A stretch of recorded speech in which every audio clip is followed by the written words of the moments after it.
देशर राजधानी दिल्ली जंतर मंतर यूथ मान द्वारा प्रोटेस्ट चली शिक्षा मंत्री कथा कहतु कि प्रधानमंत्री कथा कहतु निदा विष्णु साजी मोदी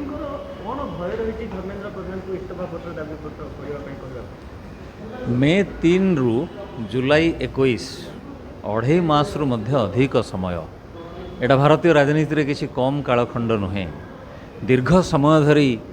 धर्मेंद्र प्रधान को इस्तीफा देशवासी दाबी करुचंती एवं ताकू मंत्री केवल गाली दौना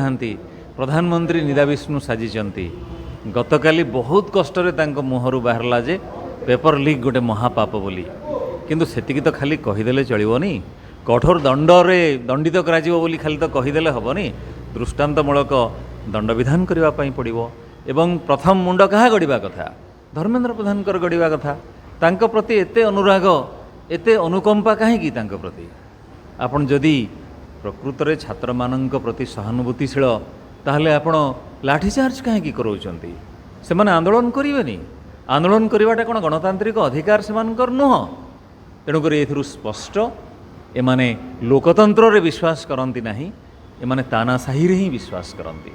गोटे कथा देखा सेपटे नितिन गडकरी इथानल को लेकिन गोटे घोटाला एपटे शिक्षा मंत्री नीट घोटाला दुईज व्यक्तित्व बीजेपी को बदनाम करने को शपथ ग्रहण कर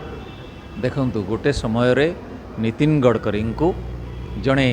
दक्ष मंत्री बोली समस्ते भावुले उपा सरकार समय रे दिन को एतिकी किलोमीटर होउथला आम समय रे ताकू आमे 13 किलोमीटर रे पहुँचे देइचु ए प्रकार से बाहस्फोट करुथिले आपण तो ए देशर सबुठु दीर्घकालीन परिवहन ए जो सरफेस ट्रांसपोर्ट मिनिस्टर आपण कौन करूचंती आपण कहीं तेल व्यापार रे मुंड खेलाउचंती आपण पुओ मानकर व्यावसायिक साम्राज्य वृद्धि करबा पई आपण लागि पड़िचंती केते हस हस मुहरे केमती आलू बड़ा खाइब केमती ताकू बनइब ये सब कहीकि लोक माननकु चकमा दियंती से किंतु देशर सबुठु दुर्नीतिग्रस्त लोक माननक मध्यरु से जणे बोली निजको प्रमाण करदेले जहाँ किछि आशा भरसा तांको उपरे थिला तुटी गला एवं इथानल को नेकी जो विवाद हेइछि इथानल 10 थिला तापर ताकू 20 कले पृथ्वी रे केवल मात्र 7टी देश एपर्यंत इथानल 20 को प्रयोग करिसंती अवशिष्ट देश माने एपर्यंत करना आपण एते आतुर कहीं गोटे लिटर इथानल प्रस्तुत करने 1047 लिटर पानी आवश्यक भूतल जल स्तर केते निम्नगामी हम आपण बुझीपारुचंती तो एपटे आपण जंगल सफा करी चलिए खणी लीज दे जंगल सबू सफा करी चलिए अंडमान रे आपण पूरा जंगल सफा करदे एपटे पुणी भूतल जलस्तर को निम्नगामी करेइबे परिवेश प्रति आपणकर कि दरद बुझी होउची तापर व्यावसायिक साम्राज्य निज परिवार एपटे धर्मेंद्र प्रधान निज चौकी को जाबुड़ी धरिकी बसचंती आदौ छाड़ू नाहांती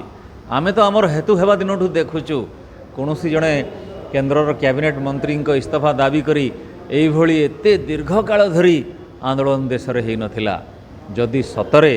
से निजको सचोट प्रमाणित करबा पई चाहुचंती व्यवस्था रे परिवर्तन करबा पई चाहुचंती ओहरी जातु अन्य किसी दायित्व नियंतु ताकर विभाग मध्य परिवर्तन करूना प्रधानमंत्री आश्चर्यर कथा तेणुक यथाशीघ्र प्रधानमंत्री आ काल विलंब न करी से निष्पत्ति नियंतु नहले नेड़ीगुड़ा कहूनी को बही धर्मेंद्र प्रधान जदि पदरू रिजाइन दियंती राज्यर एवं उभय बीजेपी दलर कौन क्षति देखंतु धर्मेंद्र प्रधान राजनैतिक समीक्षक मानक मतरे से मोदींकर किचेन कैबिनेटर सदस्य क्या किचेन कैबिनेटर सदस्य कहा जाए प्रधानमंत्री हठात करी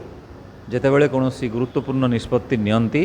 जो केते जण हाथ गणति रे सहयोगी मानक सहित विचार विमर्श करती घरोई वार्तालाप जरिया रे सेमानकु किचेन कैबिनेटर सदस्य कहा जाए धर्मेंद्र प्रधान तांकर एकांत अनुगत विश्वस्त विशेषकर अमित शाहंकर घनिष्ठ बंधु मध्य से दृष्टि आमे ओडिशावासी गर्वित हेबा कथा एते बड़ पदरे से आसीन होइचंती एते समय धरी एते गुरुत्वपूर्ण पदपदवी पाइचंती तांको जो राज्यर दायित्व दिया होइछि निर्वाचन परिचालना से भल करिचंती तेणु दक्षतारे आमे आदौ तांकर प्रश्न करूनु किंतु केंद्र शिक्षा मंत्री भावरे से निजर दक्षतार प्रमाण देइचंती कि 2024 रे प्रश्नपत्र प्रघट है सीबीएसई नीट रो बुझी होउची 2026 रे पुणी थरे हम ଆପଣ 2 ବର୍ଷ ସମୟ ପାଇଲେ ବ୍ୟବସ୍ଥାରେ ପରିବର୍ତ୍ତନ କରିପାରିଲେ ନାହିଁ, ଆପଣ କି ଦକ୍ଷତାର ପ୍ରମାଣ ଦେଉଛନ୍ତି? ତେଣୁ ଧର୍ମେନ୍ଦ୍ର ପ୍ରଧାନଙ୍କ ପ୍ରତି ଯେଉଁ ଅନୁରକ୍ତି, ଯେଉଁ ଅନୁକମ୍ପା, ଯେଉଁ ସହାନୁଭୂତି, ତାକୁ ପ୍ରଧାନମନ୍ତ୍ରୀଙ୍କୁ ଛାଡ଼ିବା ପାଇଁ ପଡ଼ିବ। ଓଡ଼ିଶାବାସୀ ହେଲେ ମଧ୍ୟ ଆମେ ଧର୍ମେନ୍ଦ୍ର ପ୍ରଧାନ ଓଡ଼ିଶାର ସ୍ୱାର୍ଥ ଦୃଷ୍ଟିରୁ, ଦେଶର ସ୍ୱାର୍ଥ ଦୃଷ୍ଟିରୁ ତ ନିଶ୍ଚୟ, ଓଡ଼ିଶାବାସୀଙ୍କର ସ୍ୱାର୍ଥ ଦୃଷ୍ଟିରୁ, ତାଙ୍କର ସ୍ୱାଭିମାନ ଦୃଷ୍ଟିରୁ ସେ ଓହରି ଯିବାଟା ସମସ୍ତଙ୍କ ପାଇଁ ମଙ୍ଗଳପ୍ରଦ ହେବ।